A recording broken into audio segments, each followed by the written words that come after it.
पश्यन्नात्मनिकायया बहिर्यो यथा मित्रया कुरुते प्रभो मे स्वात्मानमेवाद्वयम् श्रीगुरुते नमः।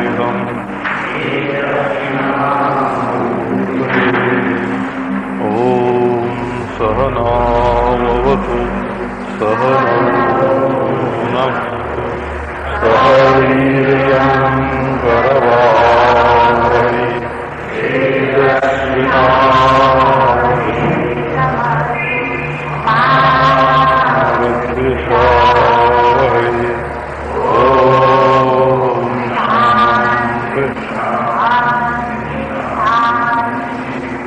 कठोपनिषद की शांति है सहनावतु।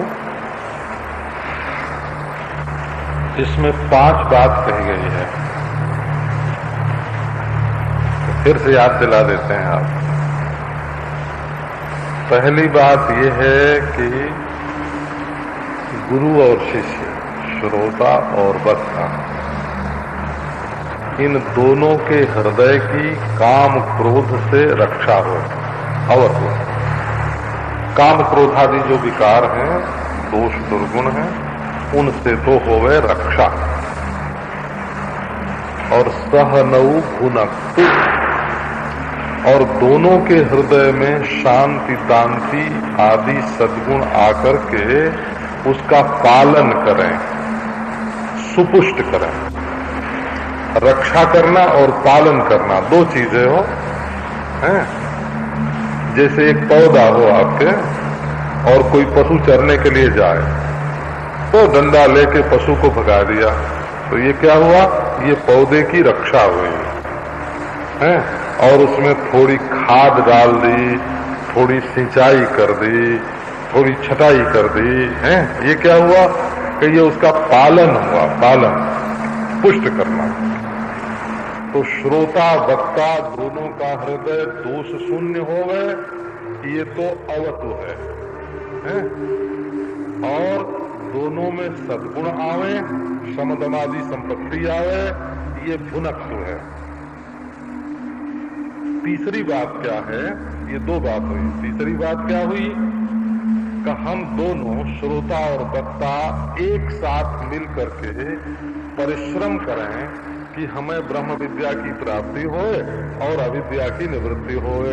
मन श्रवण मनन आदि हम एक साथ करें, एक साथ प्रयत्न करें। वक्ता बोले और श्रोता सुने, और वक्ता समझावे और श्रोता समझे। सहवीर्यम करवावहै। हम दोनों की जो वीरता है, पराक्रम है, वो एक दिशा में लगे। ये नहीं कि श्रोता तो समझाने की कोशिश करे और श्रम समझने की कोशिश करे और वक्ता दुनियादारी की बात करने लग जाए। श्रोता तो जिज्ञासु होए और वक्ता संसारी हो जाए, है ना। और वक्ता समझाने की कोशिश करे ब्रह्म तत्व और श्रोता संसार सुने, तो ऐसा नहीं। सहवीर्यं करवावहै का अर्थ है दोनों की वृत्ति एक तरफ लगे, है ना। ये 3 बात हुई है। और क्या है? हाँ, और हम लोगों की जो ब्रह्म विद्या है अधीता तेजस्वी अस्तु। हमारी ये जो विद्या है जिसको हम बोलते हैं और सुनते हैं, ये जो प्रमाणजन्य वेदांत विद्या है, ये तेजस्वी होवे, माने अविद्या की निवृत्ति में समर्थ होवे। ये चौथी बात आई, ये चौथी भूमिका हो गई हो। हाँ, काम क्रोधादि दोषों की निवृत्ति प्रथम भूमिका, समदमादि संपत्ति का शुभागमन ये द्वितीय भूमिका, और श्रवण मनन निधिध्यासन ये तृतीय भूमिका, और ये हमारा अध्ययन अविद्या को निवृत्त करेगी चौथी भूमिका। अब पांचवी लो, है ना, माँ विद्विषा वही, हमारे हृदय में राग द्वेष न होवे। तो एक ही मंत्र में काम क्रोधादि की निवृत्ति, समाधि सद्गुणों की प्राप्ति और एक साथ श्रवण मनन निधिध्यासन के लिए प्रयत्न, ब्रह्म विद्या से अविद्या की निवृत्ति है और राग द्वेष आदि से रहित जीवन मुक्ति, इन 5 पदार्थों का वर्णन इस एक ही मंत्र में किया गया है। इसलिए इसको कठोपनिषद का शांति पाठ कहते हैं। ये तो हो गई प्रारंभिक बात। अब मूल उपनिषद में ये जो मंत्र चल रहा है, ऊर्ध्वमूलो वाक्शाखः एषो स्वः सनातनः तदेव शुक्रम तद ब्रह्म तदेवामृतमुच्यते तस्मिन् लोकाः सर्वे तदु नास्तीति कश्चन। इसमें बताते हैं कि ये संसार एक पीपल का पेड़ है, अश्वत्था। तो पीपल का पेड़ क्यों है, इसके लिए शंकराचार्य भगवान ने बड़े विस्तार से पीपल के वृक्ष का रूपक बांधा है। ये बताया कि ये सनातन है, अनादिकाल से आ रहा है और प्रवाह रूप से चल रहा है, परंतु ये जैसा दिखाई पड़ता है वैसा कल भी नहीं रहेगा, इसलिए इसको अश्वत्थ बोलते हैं। न स्वः स्थाता, कल नहीं रहेगा, ये बदल जाएगा। हाँ, ये काले बाल नहीं रहेंगे, सफेद हो जाएंगे, ये चढ़ी जवानी उतर जाएगी, बुढ़ापा आएगा। ये जिनसे तुम दोस्ती करने में उलझ गए उनसे वियोग होगा, वो मर जाएंगे, वो बेवफा निकलेंगे। जिनसे तुम दुश्मनी करने में लग गए, अरे वो तो अपने आप ही मरने वाले थे, हो, है ना। पिष्ट पेषण, पीछे हुए को पीसना, चबाए हुए को चबाना, मरे हुए को मारना है।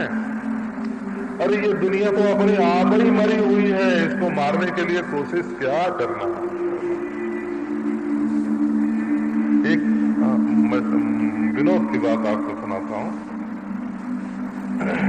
एक आदमी उड़िया बाबा जी के पास आकर एक बार बहुत दुखी हुए। बोले, महाराज ये जो पड़ोसी हैं हमारे, ये बड़े दुष्ट हैं, जब देखो जब निंदा करते रहते हैं, और जब मैं निंदा सुनता हूं अपनी तो दिल जल जाता है, और ये सब वेदांत विचार और भक्ति धरी रह जाती है। पहले तो मन में दुश्मनी आती, दुश्मनी। उड़िया बाबा जी ने कहा कि बेटा उनके लिए तो क्या फिक्र करता है, अब तो उनकी उम्र सिर्फ 1 बरस है, 1 बरस के भीतर ही वो मर जाएंगे, हैं? तो कर लेने दे निंदा पेट भर, वो तो 1 बरस में मर ही जाएंगे। हे भगवान, अब उनका ख्याल उधर से हट गया। उन्होंने सोचा ये तो 1 बरस के भीतर मर जाएंगे, अब इनकी निंदा की क्या परवाह करनी है, ये तो बक बक करते हैं। वो लग गए अपने काम में, लग गए काम में। वो तो 1 बरस हुआ, 2 बरस हुआ, 3 बरस हुआ, वो आदमी तो मरा ही नहीं है। तो मैंने उस महाराज से पूछा कि आपने तो कहा था कि 1 बरस के भीतर मर जाएगा, है? मेरे सामने ही कहा था, तो वो तो मरा नहीं। तो बोले कि बेटा वो जो जिज्ञासु था, जिसको वेदांत का चिंतन करना था ना, वो उसको तुच्छ समझ के उपेक्षा कर दे और उसकी निंदा स्तुति की तरफ ध्यान न दे। इस अभिप्राय से मैंने कहा था कि 1 बरस अब उसकी आयु है, बोला। तो ये जो तुम अपने नित्य शुद्ध बुद्ध मुक्त आत्मा को छोड़ करके आ रहे हैं, अरे ब्रह्म हो भाई, ब्रह्म। सो इस बात का ख्याल छोड़ करके जो दुनिया की छोटी छोटी बातों की तरफ तुम्हारा ख्याल जाता है, उस ख्याल को हटाने के लिए ये समझाना जरूरी है कि ये जो दुनिया है, ये जो प्रपंच है, ये 4 दिन की चांदनी है, 4 दिना की चांदनी, फिर अंधेरी रात। जो फरा सो झरा, जो बरा सो बुताना। जो आग जलती है वो बुझ जाती है, जो फलता है वो गिर जाता है। ये जो तुम्हें ये दुनिया दिखाई पड़ रही है, इससे वैराग्य होना जरूरी है। इसलिए इसको बताते हैं पीपल का पेड़। पेड़ अस्वस्थ न स्वस्थाता, ये टिकाऊ नहीं है। तो इसकी शाखाओं में अगर फंसोगे तो नीचे जाओगे। अवाक शाखा, इसकी शाखाएं नीचे की ओर जाती हैं। और इसकी जड़ को अगर पकड़ोगे तो ऊर्ध्व मूलहा, इसकी जड़ ऊपर है, ऊपर की ओर जाओगे। इसलिए कार्य वर्ग का परित्याग करके कारण का अनुसंधान करो। हैं? ये बात विषय की दृष्टि से बोली गई। कार्य को छोड़कर कारण का अनुसंधान करो। हैं? क्षणिकता को छोड़ करके, अनित्य को छोड़ करके नित्य का अनुसंधान करो। ये बात काल की दृष्टि से कही गई है। और अल्प देश में रहने वाले को छोड़कर विभु व्यापक वस्तु का अनुसंधान करो, पूर्ण वस्तु का अनुसंधान करो। ये देश की दृष्टि से बात कही गई। असल में परब्रह्म परमात्मा जो है वो कैसा? कि देश की पूर्णता, काल की नित्यता, वस्तु की कारणता, ये तीनों एक में जब मिला दी जाती हैं तो उसका नाम होता है अज्ञान। नारायण, वेदांत की प्रक्रिया ही बड़ी विलक्षण है।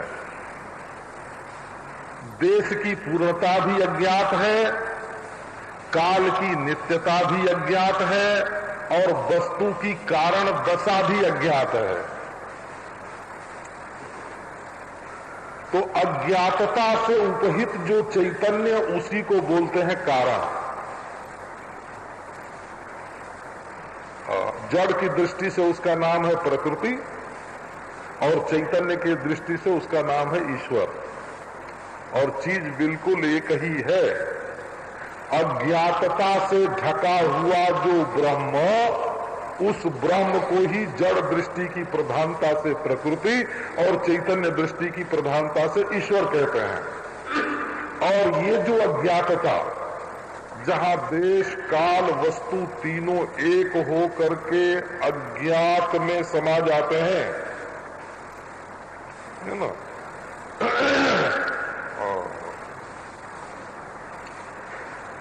तो निवृत्तिरात्मा मोहस्य अज्ञाते नोपलक्षिता, अज्ञातत्वोपलक्षिता। ये अज्ञान किसमें है? अज्ञान से उपहित कौन है? एक प्रश्न है। तो बोले ब्रह्म में, ब्रह्म के किसी एक हिस्से में अज्ञान है और वही जगत का कारण है। जब तुम ऐसा मानोगे तो झूठी कल्पना करोगे। ब्रह्म में अज्ञान अज्ञान कुछ नहीं है। अनंत चैतन्य ब्रह्म चिन्मात्र ज्ञान स्वभाव में अज्ञान कहां? बोले नहीं, हमको मालूम पड़ता है कि मैं अज्ञानी हूं, मुझको देश की पूर्णता का छोर नहीं मिला, मुझे काल की जो नित्यता है उसका आदि और अंत नहीं मिला, मुझे कारण दशा में वस्तु की जो सूक्ष्मता है वो प्रत्यक्ष नहीं हुई है। तो अज्ञान किसको है? का मुझ में है। तो ये अज्ञान से ढका कौन? बोले मैं। बोले केवल मैं ही नहीं, सारी दुनिया। तो सारी दुनिया अज्ञान से ढकी, तब उसका नाम ईश्वर। और सिर्फ मैं अज्ञान से ढका तो उसका नाम जीव। बोले अरे सारी दुनिया है, ये बात भी तो जीव को ही मालूम पड़ती है। और फिर सारी दुनिया में जो ढका हुआ है वो क्या जीव के साथ रहकर ढका हुआ नहीं है? तो नारायण, ये जिसको अज्ञान मालूम पड़ता है उसको जब तुम ढूंढ निकालोगे तो तुम ऐसे नित्य निकलोगे जिसमें काल की नित्यता हवा में उड़ जाएगी, अध्यस्त हो जाएगी। हो काल की नित्यता अध्यस्त है, जिसमें वस्तु की सूक्ष्मता कारणता अध्यस्त है, जिसमें देश की पूर्णता अध्यस्त है, ऐसा स्वरूप है तुम्हारा। हे भगवान, सारे वेद शास्त्र पुराण तुम्हारी स्तुति करते हैं और तुम ही को प्रस्तुत करते हैं। प्रस्तुतिकरण भी तुम्हारा और स्तुति भी तुम्हारी। ये वेदांत की स्थिति। तो वैराग्य की बात जब आती है तो इतनी बात याद आती है, क्योंकि आज का जो मनुष्य है वो पैसा कमाने में तो अपना दिमाग लगाना चाहता है, और भोग भोगने में अपना दिमाग लगाना चाहता है, फैशन बनाने में अपना दिमाग लगाना चाहता है?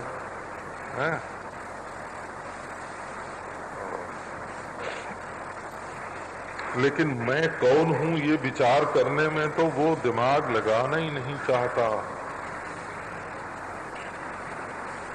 पहले के महात्मा लोग क्या सोचते थे जब देखते हैं ना, तो आप लोग जरा ऐसा समझोगे कि हम लोग इतने अधिकारी, ऊंचे वेदांती, अधिकृता, हम लोग तो वेदांत के अधिकारी हैं, ऊंचे, और हम तो ब्रह्माकार वृत्ति के कर्ता हैं।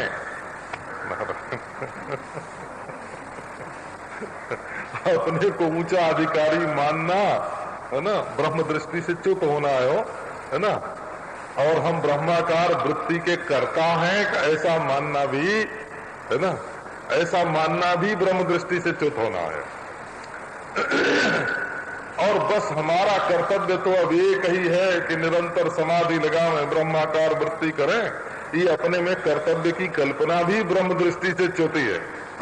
ब्रह्म दृष्टि तो बड़ी ऊंची चीज है। तो मैं अब आप जैसे अधिकारियों को छोटी बात सुनाऊं,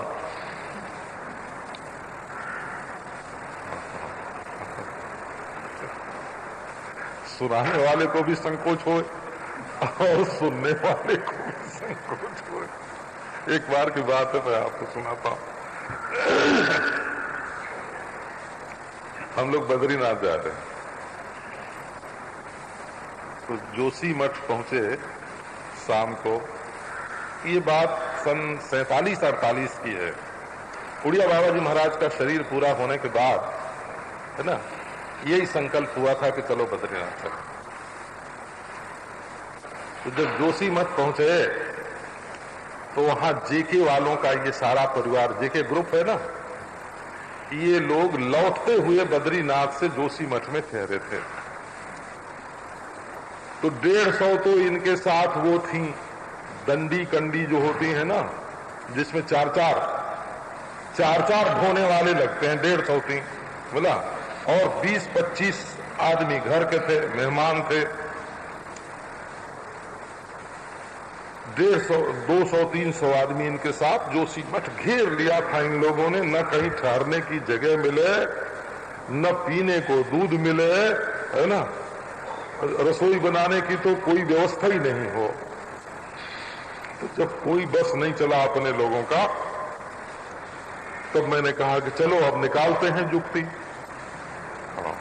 जाके जहां ये लोग ठहरे हुए थे उसके सामने जाके बैठ गए और माँ जी के पास खबर भेजी कि हम लोग बद्री, पहचान तो थी ही, हम लोग बद्रीनाथ जा रहे हैं यार। हम अरे आएंगे, आके प्रणाम किया, बोले महाराज हमने सुना था कि आप भी बद्रीनाथ आने वाले हैं, साथ ही क्यों नहीं आए, ये हुआ वो हुआ।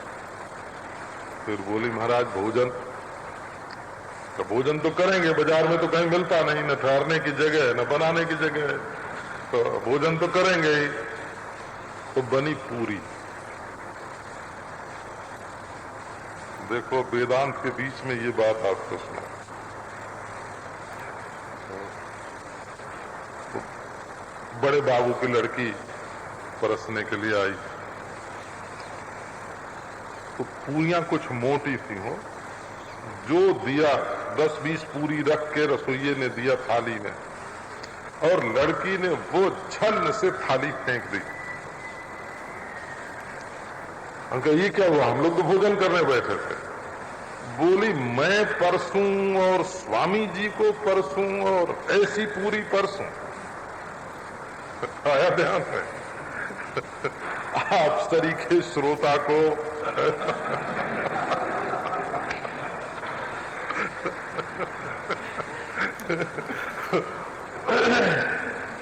परसों, और इतनी छोटी बात परसों, इतनी छोटी बात। लेकिन फिर भी कभी कभी छोटी बात पर आदमी का ध्यान नहीं जाता है बोला। वो तो फिर बढ़िया पूरी बनी तब हम लोगों ने खाया। आपको नित्य अनित्य वस्तु विवेक की एक बात सुनाता हूं। आप तो जानते ही हो कि साक्षात साधन तो है महावाक्य प्रमाण। आत्मा और ब्रह्म की एकता के ज्ञान में महावाक्य के अतिरिक्त और कोई प्रमाण नहीं होता है। वाक्य के अतिरिक्त यदि प्रमाण हो तो ब्रह्म और आत्मा की एकता का ज्ञान कर्ता के अधीन हो जाएगा। मन के ध्यान से हुआ या बुद्धि का विषय बनाकर हुआ, तो बुद्धि का विषय बनाकर हुआ तब भी साक्षी भाव से हो जाएगा है, और मन के ध्यान से हुआ तब भी साक्षी भाव से हो जाएगा, है ना। इसलिए जो दृष्टा है, जो साक्षी है, उसी को ब्रह्म बताता है वेदांत का वाक्य। तो महावाक्य के सिवाय कोई दूरबीन, कोई खुर्दबीन, है ना, और कोई विज्ञान और कोई ध्यान, है ना, आत्मा को ब्रह्म बताने वाला नहीं है। तो साक्षात तो महावाक्य है नारायण। और अंतरंग साधन है श्रवण मनन निधिध्यासन, और बहिरंग साधन है नित्यानित्य वस्तु विवेक, इहा मूत्र फल भोग विराग, समाधि सत संपत्ति और मुमुक्षा। तो बहिरंग साधनों में से पहला साधन है नित्यानित्य वस्तु विवेक। तो नित्यानित्य वस्तु विवेक क्या होता है? अभी देखो अश्वत्थ का जो वर्णन है ना, इसको आप ध्यान दो तब मालूम पड़ेगा। नित्यानित्य वस्तु विवेक, संसार में नित्य क्या है और अनित्य क्या है, इस वस्तु का विवेक करना।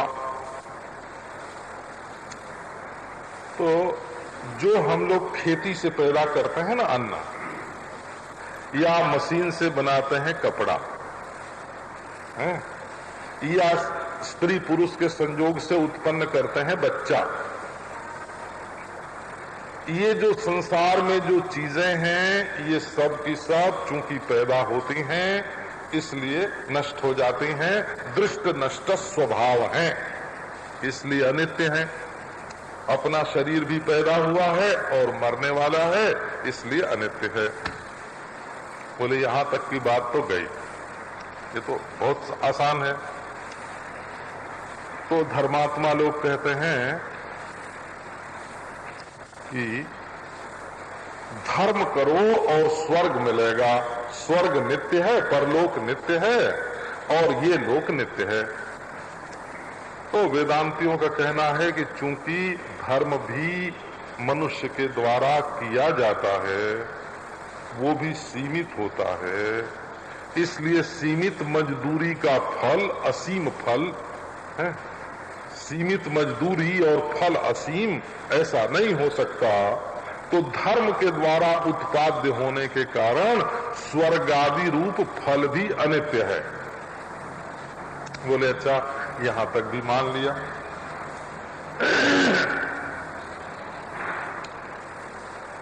हमको स्वर्ग भी नहीं चाहिए।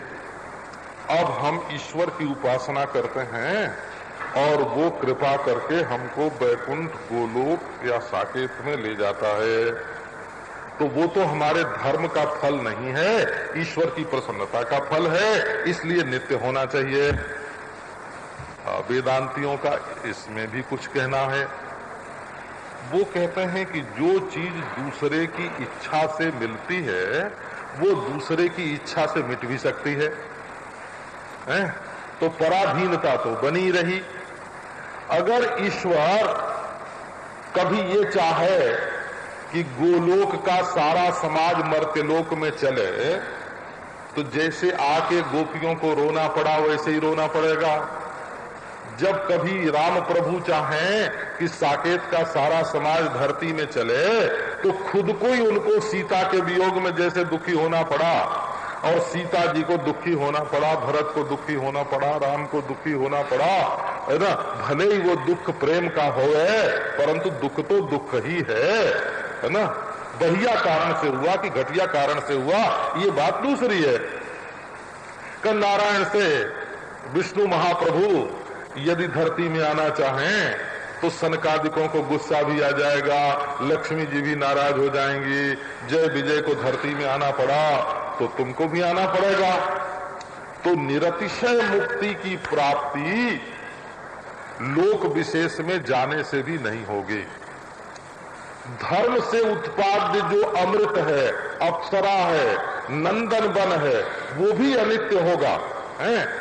और प्रभु की प्रसन्नता से दिया हुआ जो पदार्थ होगा वो प्रभु की इच्छा के अधीन होगा। तो बोले आओ योगाभ्यास करें और समाधि प्राप्त करें, ये अस्वस्थ का वर्णन है, हो ये सब अस्वस्थ है।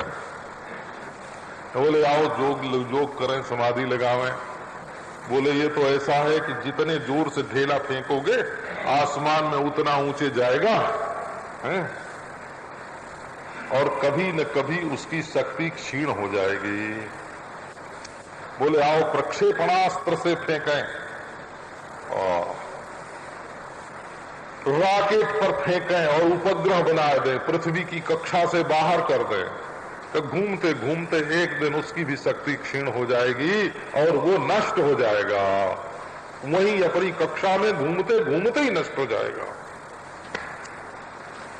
तो प्राणायाम, प्रत्याहार, धारणा, ध्यान आदि के द्वारा उत्पाद्य जो समाधि है वो अपनी शक्ति से उत्पाद्य होने के कारण वो भी एक दिन टूटेगी, चाहे संप्रज्ञात हो चाहे असंप्रज्ञात, चाहे सबीज हो चाहे निर्बीज। लेकिन जैसे सुषुप्ति टूटती है, एक दिन प्रयत्न साध्य होने के कारण, स्वाभाविक न होने के कारण कई एक दिन वो समाधि भी टूटनी पड़ेगी, वो भी अनित्य ही है। अब देखो हमको असल में बात तो दूसरी कहनी है, उसकी तो भूमिका ही बना रहा हूं ना, ये सब भूमिका है। तो बोले कि अच्छा, कारण में जो अवस्थान है? तो कारण में अवस्थान दो तरह का, एक प्रकृति में और एक ईश्वर में। वही मैंने पहले सुनाया था ना कि जड़ता की प्रधानता से, दृश्य की प्रधानता से, आजकल लोग मैं की खोज करते हैं ना, तो देखो विज्ञान से, साइंस के अनुसार जो मैं की खोज की जाएगी वो दूसरे के मैं की खोज की जाएगी, हो अपने मैं की तो खोज की नहीं जाएगी। मशीन पर अपने को चढ़ा के अपने मैं की खोज करोगे ना, दूसरे की मैं की खोज करोगे। क्या साइंस सिद्ध करेगा अपने मैं को?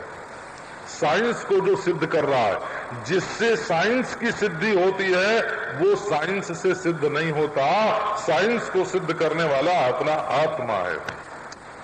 तो देखो असल में अनित्य शब्द का अर्थ क्या है कि अनित्य जिसके साथ चिपक गया उसी का नाम अनित्य हो गया। अनित्यम अस्ति अस्य इति अनित्यम। अनित्य न प्रकृति है न अनित्य ईश्वर है। अनित्यता की कल्पना जिसमें चिपक गई उसका नाम अनित्य है, और नित्यता की कल्पना जिसमें चिपक गई उसका नाम नित्य है।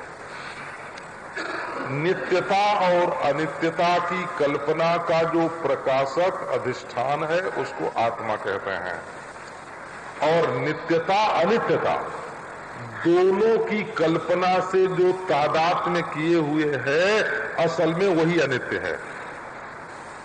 तो अनात्मा जो है वो अनित्य है और आत्मा नित्य है। बोला निरुपचरित, बिना किसी गौणता के, जिससे मैं अलग हूं वो अनित्य है, परिवर्तनशील है, और जो मैं दृष्टा हूं, साक्षी हूं, अधिष्ठान हूं, ब्रह्म हूं, है ना, सो मैं नित्य हूं, है ना। तो नित्यानित्य विवेक माने सदसद विवेक, फल विवेक नहीं, सदसद विवेक। भामतीकार का मत ये है, हाँ,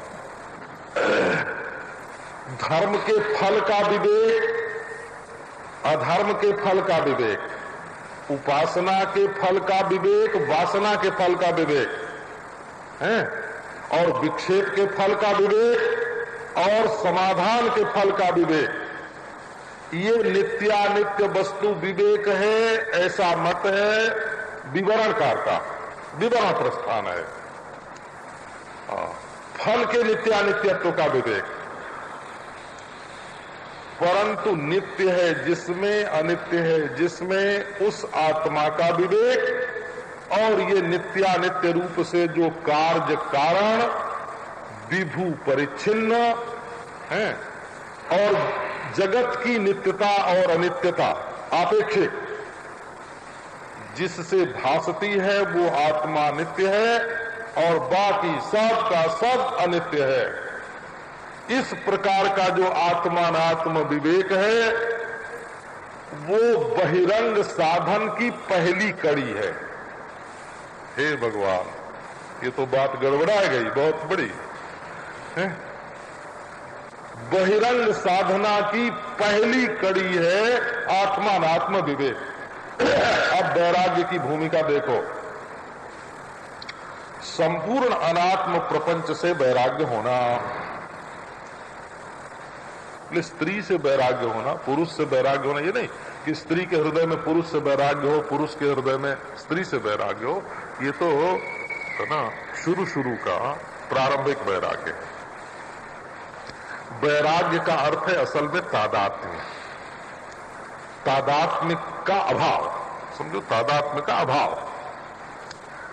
शत्रु से तादात्म्य होने का नाम द्वेष है, और मित्र से तादात्म्य होने का नाम राग है? और परिच्छिन्न अहम से तादात्म्य होने का नाम अस्मिता है। परिच्छिन्न अहम से तादात्म्य होने का नाम अस्मिता है। तो वैराग्य किससे? कि जिससे मैं विलक्षण हूं उसके साथ मैं मेरा न करना, इसका नाम वैराग्य है।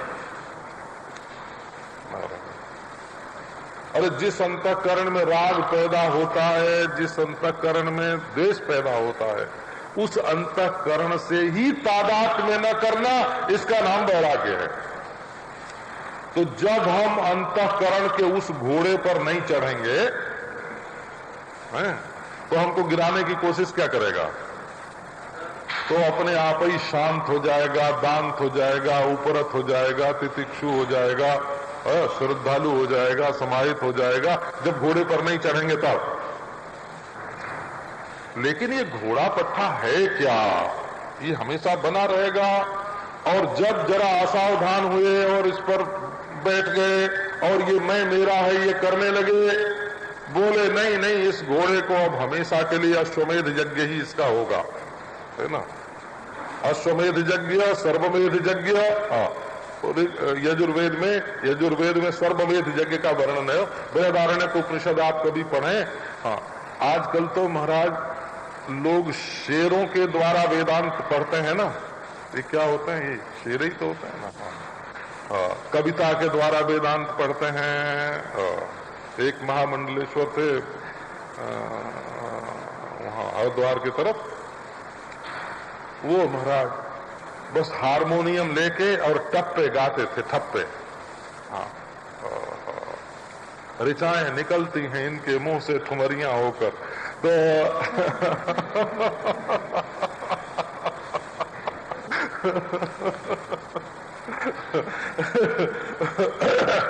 अब लोग ऋचा से वेदांत तो पढ़ते नहीं, ठुमरी से वेदांत पढ़ते हैं।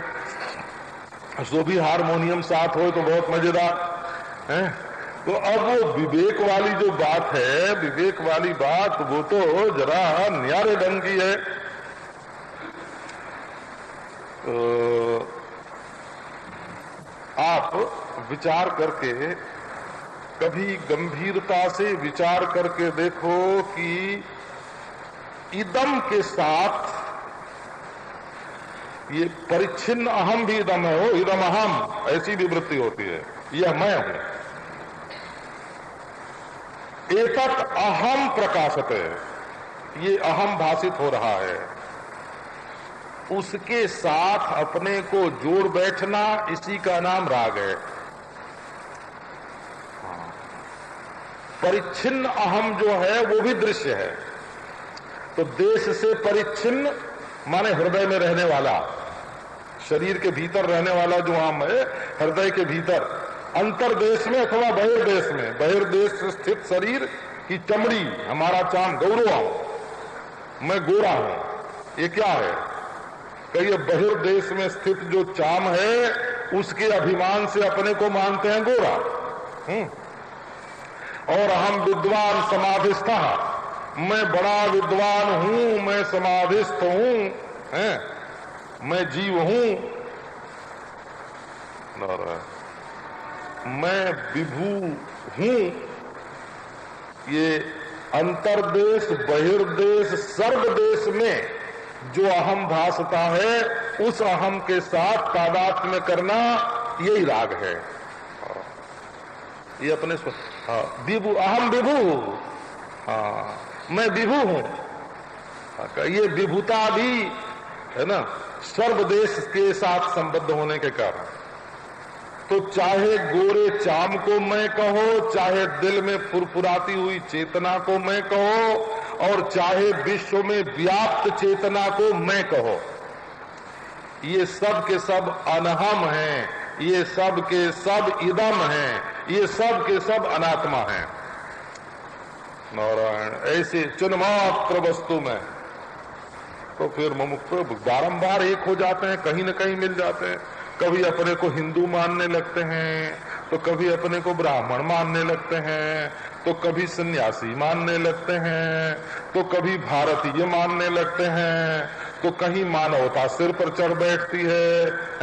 तो कभी जीव मात्र के साथ तादात्म्य हो जाता है? कहीं ईश्वर से ही घुल मिल जाते हैं, कहीं प्रकृति को ही मैं समझ लेते हैं। नारायण, ये अपने स्वरूप के अज्ञान से ही ईश्वर के साथ मिले, चाहे प्रकृति के साथ मिले, चाहे प्रकृति के करोड़ जो अंडे हैं, करोड़ करोड़ जो अंडे हैं, ब्रह्मांड हैं, उनके साथ मिले, चाहे विभू के साथ मिले, चाहे अमर के साथ मिले, चाहे मर के साथ मिले, चाहे अंतर्देश में मिले, बहिर्देश में मिले, सर्वदेश में मिले, नित्य में मिले, अनित्य में मिले, कहीं भी प्रतीयमान पदार्थ के साथ आत्मा का जो संसर्ग है, अहंत्वेन, ममत्वेन, सत्यत्वेन, ये सच है, ये मेरा है, ये मैं हूं, ये अपने स्वरूप के अज्ञान से विजृंभित है। तब ये हुआ कि भाई जिसके अज्ञान से ये कोटि कोटि अनर्थ की प्राप्ति हुई है, इस अश्वमेध यज्ञ का होना अश्वत्थ भी तो तभी होगा ना। अश्वत्थ कौन है? अश्वे स्थितिर्जस्य, ये घोड़े पर जो चढ़ा उसका नाम अश्वत्थ। अश्वे तिष्ठति हो, अश्वे तिष्ठति इति अश्वत्था।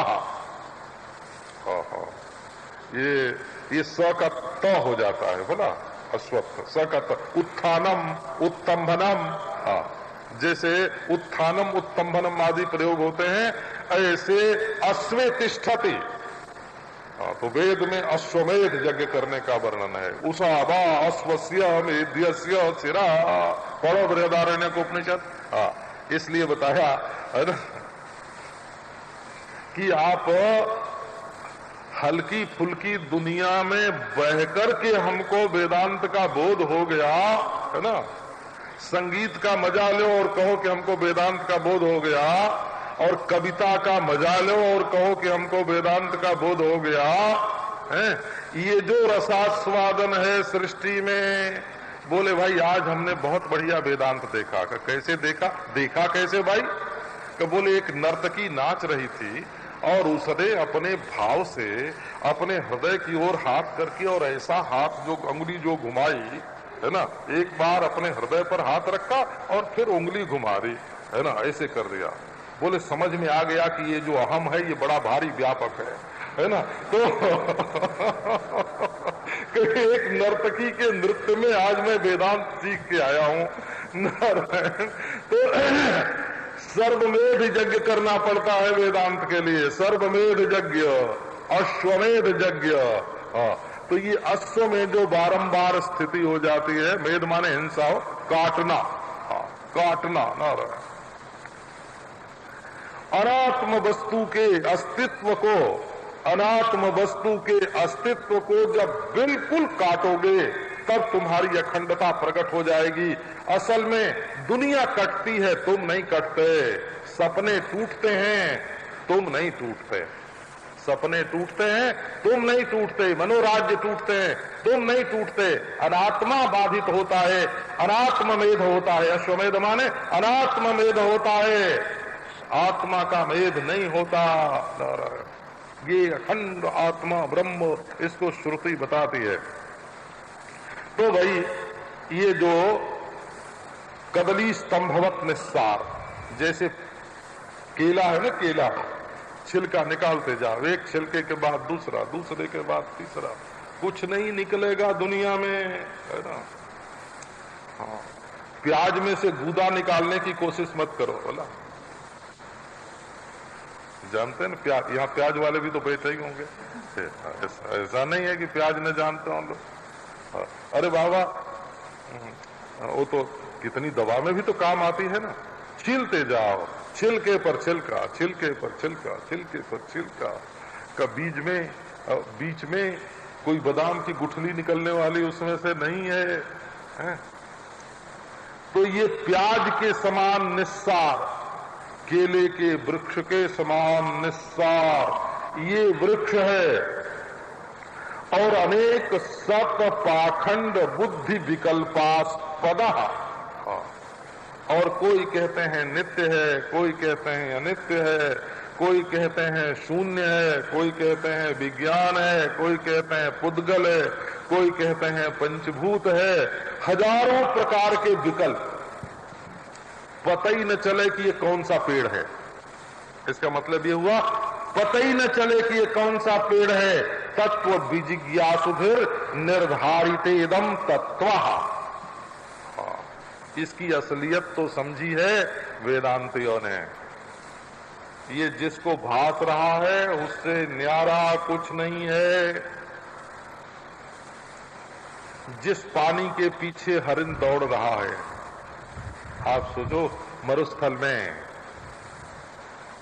में पानी समझकर एक हरिण भटकता है, यहां जाता है, वहां जाता है, वहां जाता है। वो पानी कहाँ है? वो पानी उसकी अक्कल में है। भ्रांति से जो चीज मालूम पड़ती है वो उसकी बुद्धि में होती है। ये जो संसार में हम भटक रहे हैं, यहां सुख मिलेगा, यहां सुख मिलेगा, सुख कहाँ है? बोले एक हरिण छलांग भर रहा था हो, काय के लिए? तो उसको बड़ी तेज गंध आ रही थी और वो जंगल में भटके कि ये गंध कहाँ से आ रही है, ये गंध कहाँ से आ रही है, हैं? उसको मालूम नहीं था कि मेरी नाभि में कस्तूरी है और उसी की गंध फूट करके बह रही है। तुम ये जो दुनिया में दौड़ रहे हो कि हमको यहाँ सुख मिलेगा, यहाँ सुख मिलेगा, यहाँ सुख मिलेगा, सुख न यहाँ है न वहाँ है। बोला हाँ, अपने सुख की गंध फेंक करके तुम उसी को ढूंढ रहे हो। अपने मन में से पानी उछालकर तुम उसी के लिए प्यासे हो रहे हो। सबसे प्यारे तुम हो, सुख स्वरूप। किसको ढूंढते हो? सबके प्रकाशक ज्ञान स्वरूप तुम हो। कहां ज्ञान प्राप्त करने जाते हो? न तुम में मृत्यु है न अमृत है, न सत तन्ना सदुच्यते, न तुम में सत है न असत है। किसको ढूंढने जा रहे हो? है ना? तो महात्माओं ने इसके संसार के रहस्य को समझा है। वेदांत निर्धारित पर ब्रह्म मूल सारा। वेदांतियों ने ये निर्धारण किया है, निश्चय किया है, इस जगत का जो मूल है, मूलति, मूल प्रतिष्ठाया, जिसमें ये दिख रहा है वो कोई अन्य नहीं है। उसका सार अपना आपा है, उसका सार ब्रह्म है। आत्म ब्रह्म में ही ये प्रपंच दिखाई पड़ रहा है। अविद्या काम कर्मा व्यक्त बीज प्रभावा। इस सृष्टि की जो उत्पत्ति स्थिति होती है उसमें तीन बात मूल है। हो क्या? एक तो हम ठीक समझते नहीं हैं, दुख को सुख समझ लेते हैं। जड़ ये समझते हैं ना कि पैसा हमको सुख देता है। पैसे से पूछो कि क्यों जी, कुछ तुम देने लेने का काम तुम कुछ करते हो कि नहीं? देखो ये व्यवहार होता है कि नहीं? पैसा हमको बड़ा सुख देता है, मकान हमको बड़ा सुख देता है ना? इसको संस्कृत भाषा में ऐसे बोलते हैं, जैसे कोई नदी के तट पर वृक्ष होवे ना, वृक्ष अब लहर आई और गिरने वाला है, तो संस्कृत भाषा में बोलते हैं वृक्षः पिपति सति। वृक्ष अब गिरना चाहता है। क्या गिरने की चाह पेड़ के मन में है? जैसे पेड़ पर चाह का आरोप झूठा ही किया, वैसे पैसा हमको सुख देता है, ये सुख के दान है, सुख का दाता होने की कल्पना पैसे में झूठी की गई। मकान का सुख देता है तो तुम चले जाओगे, दूसरा आएगा तब भी सुख देगा। तो देता तो है ही नहीं है, उसे तो लोग लेते हैं, है ना? तो अपना सुख उसमें रख के, स्त्री में सुख, पुत्र में सुख, दान में सुख, नारायण। तो पहली बात तो यह है कि बेवकूफी है अविद्या। अविद्या माने बेवकूफी हो, ना समझी। ना समझी से हम सुख को, ज्ञान को और जीवन को दूसरे में समझते हैं। फिर कामना, इसमें सुख है, आहा क्या चमकती है ना, क्या बड़ी बड़ी आंखें हैं, है ना, क्या लाल लाल है ना होठ हैं, क्या क्या मधुर मधुर मुस्कान है, क्या कीमती हीरा है, लाल है, सफेद है, क्या कीमती हीरा है। हीरा की पोटली बांधे बांधे लोग रेगिस्तान में मर जाते हैं। हो कभी कभी रेगिस्तान में ऐसे लोग मिलते हैं जिनके पास हीरे तो बंधे हों और पानी बिना मर गए।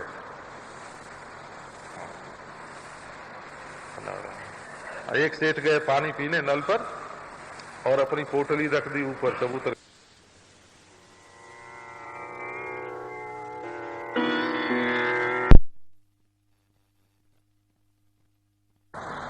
हीरा की पोटली बांधे बांधे लोग रेगिस्तान में मर जाते हैं। हो हाँ, कभी कभी रेगिस्तान में ऐसे लोग मिलते हैं जिनके पास हीरे तो बंधे हों और पानी बिना मर गए।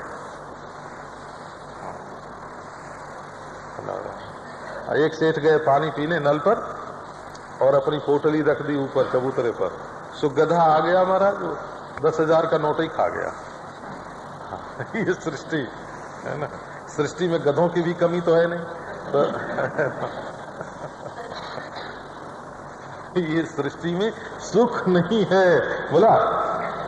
तो अविद्या बेवकूफी से हम चाहते हैं कि हमको मजा दूसरे इस यहाँ जहां हम रहते हैं वहां मजा नहीं है। हम बहुत भटके हैं बोला। हमको लोगों ने बताया कि हिमालय में बड़ा आनंद है, तो जो लोग नहीं जाते हैं ना उनको ऐसा मालूम पड़ता है। दूराद्धि पर्वता रम्या, पहाड़ दूर से बड़े सुंदर मालूम पड़ते हैं। वहां जाके बैठे गंगा जी के किनारे, तो 120 बरस के महात्मा थे देवी गिरी जी। वो बोले कि स्वामी जी गंगा किनारे मत बैठो। महाराज क्या बात है? बोले कभी ठंडी हवा की लहर आवेगी, कभी गर्म की आवेगी, जुकाम हो जाएगा तो कहोगे कि उत्तर काशी में जाके हम बीमार पड़ गए, गंगा किनारे मत बैठो, कमरे में बैठ के भजन करो। जब कमरे में बैठा तो महाराज छोटी छोटी भुनगी जो है कीड़े वो आंख में घुसे, आंख खोलो तो लग जाए। रात को लगी पहाड़ में आग तो ऐसा धुआं भरा, ऐसा धुआं भर गया नीचे, ऊपर तो उड़े नहीं। हाँ, ऐसा भर गया कि वहां सांस लेना मुश्किल हो गया, है ना। अब बादल छा गए। शंकर चैतन्य भारती गए थे तो उनको पढ़ने का बड़ा व्यसन था, बड़े भारी महात्मा विरक्त। तो 7-8 दिन में उत्तर काशी से वापस आ गए। बोले क्यों? बोले कि यहाँ तो बादल कमरे में घुस आते हैं, पढ़ने का मौका ही नहीं मिलता है, अंधेरा हो जाता है। तो लौट के सुखताल चले आए। दूराद्धि पर्वता रम्या हो। ये मन में जो कामना है ना, ये जो हम समझते हैं कि ऊपर से देखने में जो सुंदर लगते हैं, है ना, वो भीतर से भी बड़े मधुर होंगे, ये गलत है। और जो मालूम पड़ता है कि बाहर से जो वृक्ष हैं वो भीतर से, है ना, भीतर से भी वृक्ष होंगे, ये भी गलत है। ये कामना ही अपने को सताती है, फिर कामना के बसवर्ती होके कर्म करते हैं। बेवकूफी से दूसरे में सुख, ज्ञान और जीवन मानते हैं, और फिर उसकी कामना करते हैं, क्योंकि अच्छा मानेंगे तो चाहेंगे, और जब चाहते हैं तब उसके लिए प्रयत्न करते हैं, और जब प्रयत्न करते हैं तो उनका संस्कार पड़ता है, और संस्कार से फिर वासना निकलती है। और इसी का, इन्हीं तीनों की जो अव्यक्त दशा है ना, बेवकूफी, कामना और प्रयत्न, इन तीनों की जो अव्यक्त दशा है वही इस अस्वस्थ माने ये संसार रूप जो वृक्ष है इसका बीज है। अविद्या काम कर्माव्यक्त बीज प्रभव अपर ब्रह्म विज्ञान क्रिया शक्ति द्वयात्मक हिरण्य गर्भांकुरा।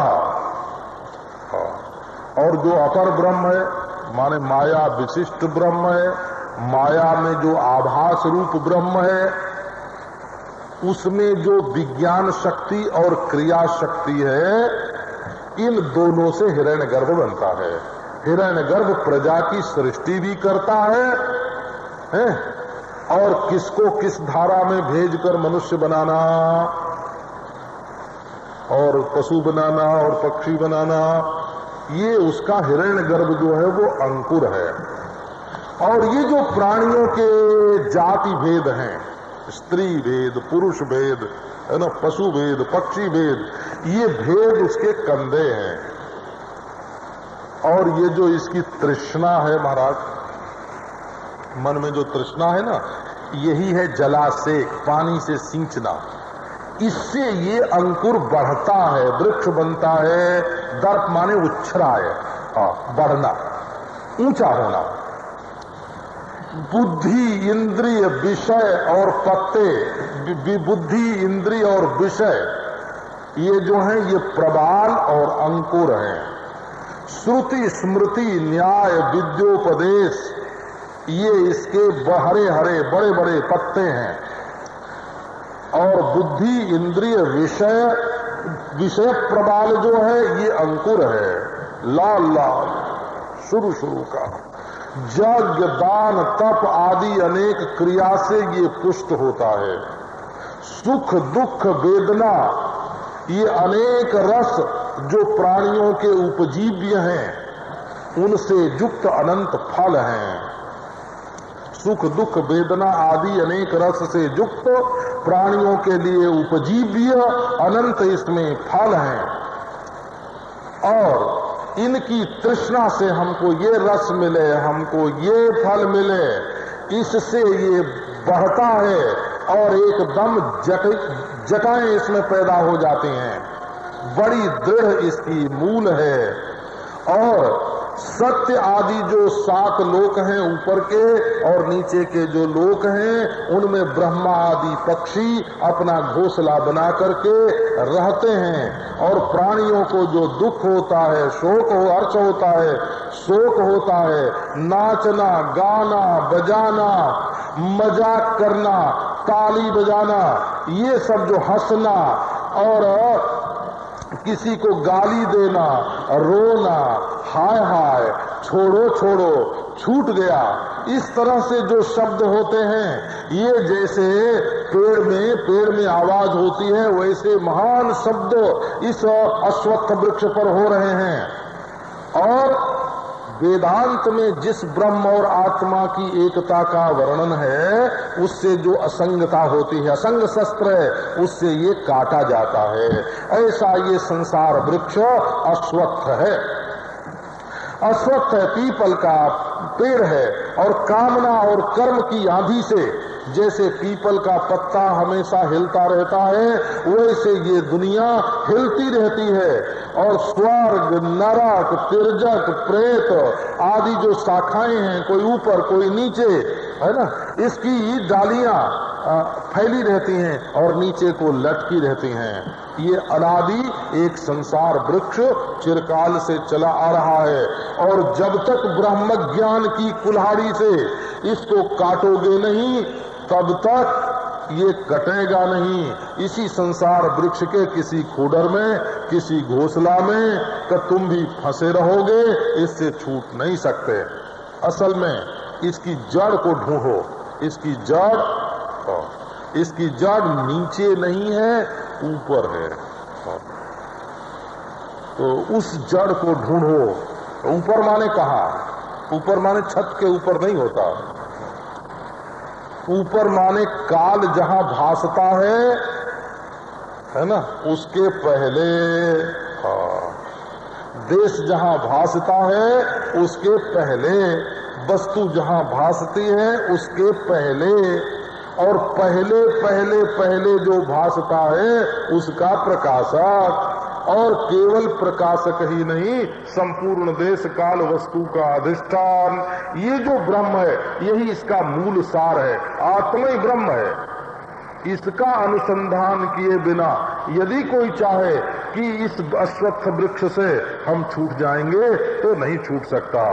यही जो इसकी मूल है, तो तदेव शुक्रम तद ब्रह्म तदेवामृतम उच्यते।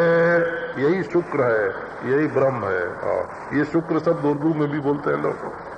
क्या है? शुक्रिया, शुक्रिया बोलते हैं ना, शुक्र है, खुदा का शुक्र है। तो ये शुक्र जो है वो धन्यवाद के अर्थ में बोलते हैं। शुक्रिया, धन्यवाद। धन्य धन्य, शुक्र माने शुक्ल है, शुक्र माने शुद्ध है, शुक्र माने जगमगाता हुआ हीरा है ना। आकाश में होता है ना हीरा, शुक्र हीरा। हाँ, ये माणिक्य है, माणिक्य नारायण। तो आओ अब इसका विचार फिर कल करेंगे।